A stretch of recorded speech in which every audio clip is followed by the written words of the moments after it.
What is up, you guys? Welcome back. A little different pace video this time. Just showing, the non-glamorous side of things, the things that happen in real life, the things you try to avoid.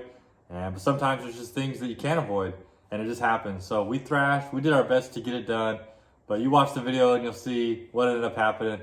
So check it out. What I'm doing tonight is I'm assessing the green truck. We got our race coming up in a month or so.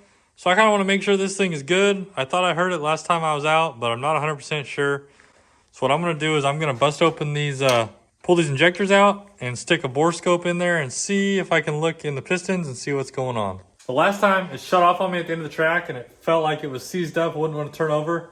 Could have been low battery, not sure. But once it cooled off the next day and I put it on a battery charger, it fired up and ran, everything seemed okay. So I'm not 100% sure, but when things get hot, they can swell and stick in the bore and then cool off, free up, and then go. So I want to make sure I don't got pieces of ring or something, piston stuck on the inside of the cylinder walls.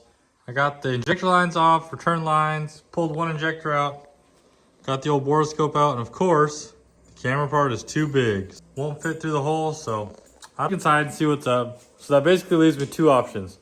One is pull the head off just to inspect it and see if it's okay, and then decide to go from there. Or just go drive it around for a while, let it get warm, and see if it keeps running. And I guess option 2.5 or 3 is just freaking go for it. And if it's hurt, it's gonna show up worse when it blows up. So we'll figure it out.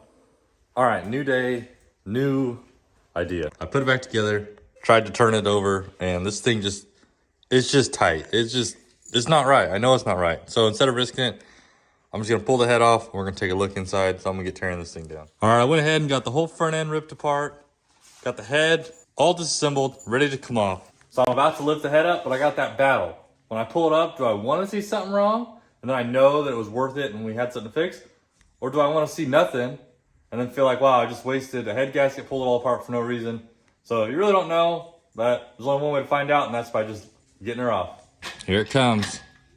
I think, moment of truth.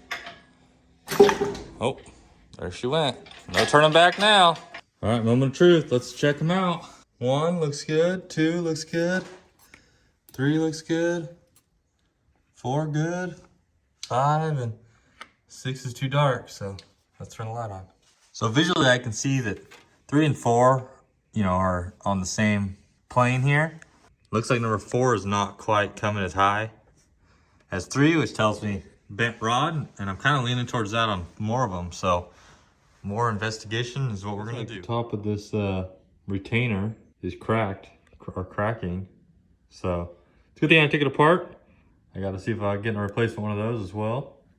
So I'm gonna pull the pan off, and I built this cross member like this for a reason, so that I could pop it out and we'd have easy access to drop in the pan.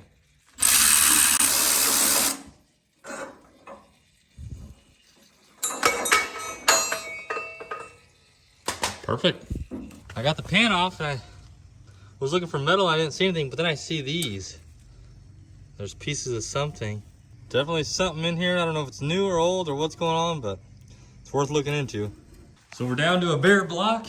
You can see these have some scoring on them. Pretty much every one of them has a little bit. And then we'll go over to the pistons here. That all of them have a little scoring. This one is on this side. And it's on the side, which leads me to believe bent rods. We can sight down. See, that one looks a little funky. Well, they all look that way.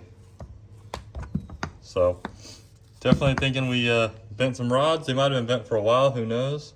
But this is why you always keep a couple extra 12 valves laying out here in the backyard, because you never know when you're gonna need some parts. So I'm not sure which one of these I'm gonna pillage parts from. They're both kind of getting ruined out here. If I can get some good rods.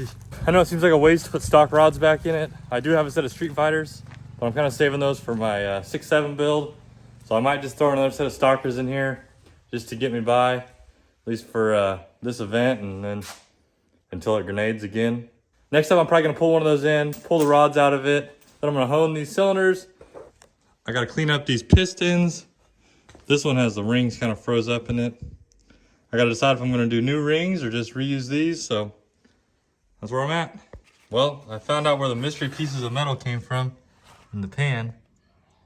That is not supposed to be missing that.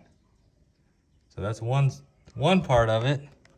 It's kind of odd that that would do that under the oil ring, but it did. I'm gonna inspect everything else because there was more chunks.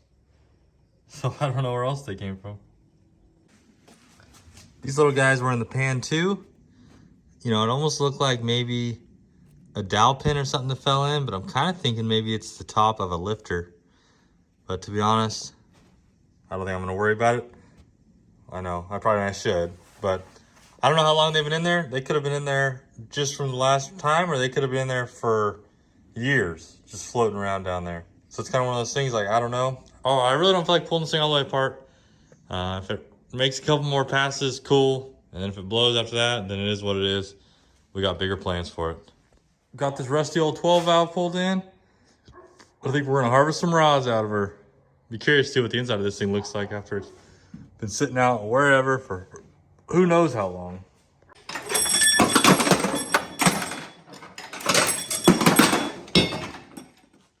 And that is what happens when you let them sit outside.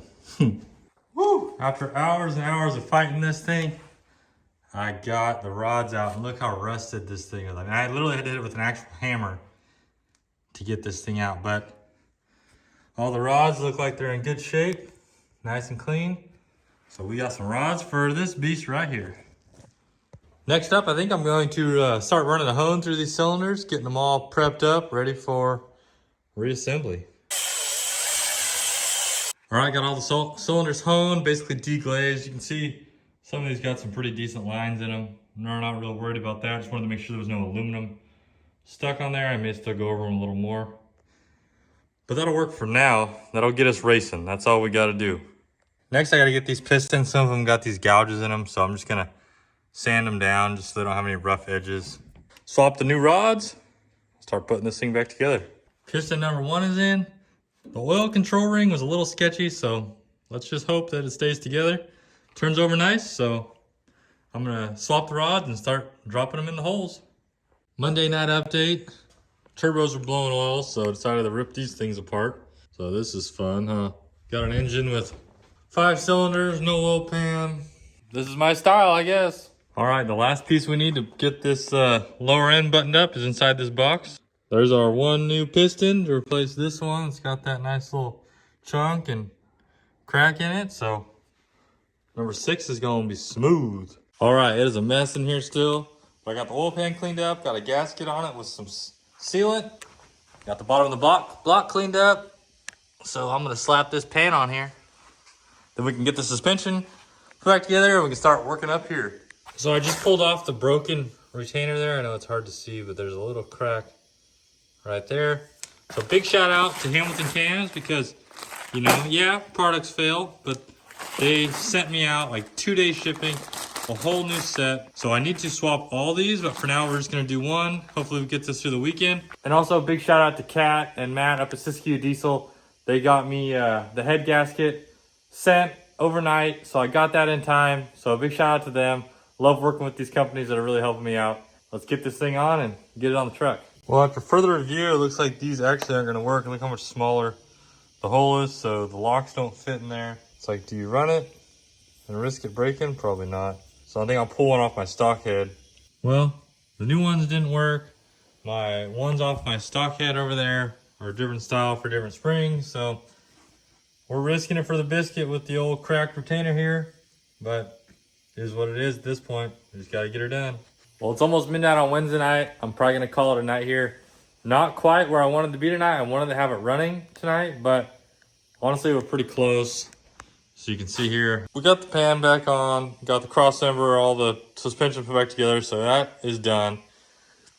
Head and surface cleaned up, got the head set on with the new firing gasket. So now it's just a matter of torquing the studs, putting the exhaust manifold on, hooking up some injector lines, and we should be able to fire it up, warm it up, so we'll do our hot retorque. So tomorrow night, that's the goal. Thursday night update, got the head on, got it torqued, got the valves on, adjusted, manifold on, downpipe hooked up. I always have the hardest time getting this charger on, so I'm gonna let this get some heat in it. Maybe it'll expand a little and this will slide in better.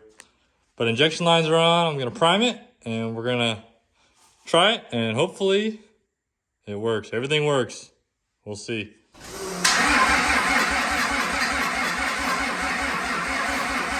Well, I tried to start it and it's not starting.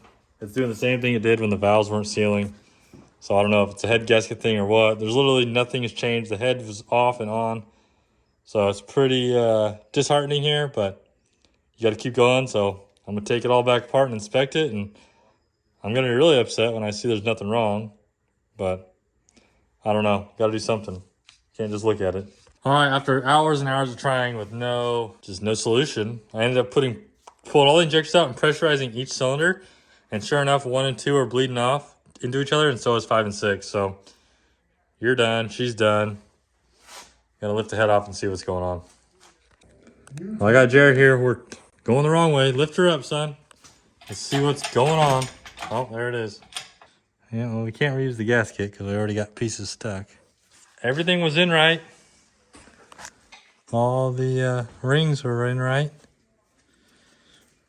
I just don't think we were getting a crush on these fire rings. Got a good fail video coming up. I definitely got to rethink the title of this video because we didn't thrash to get the truck ready to go racing because we ain't going racing. Ran into some issues. I realized I ordered the wrong gasket. I didn't realize that the machine groove was dependent on the thickness of the gasket. So I ordered a thicker gasket and the rings were not sealing. So therefore the firing was literally just doing nothing. We were blowing compression in between and wasn't going to work. So all the ether we went through and jumper boxes and battery chargers was for nothing. If this even becomes a video, then you're going to see this, and this is the ending of it right now. So we'll see you guys on the next one.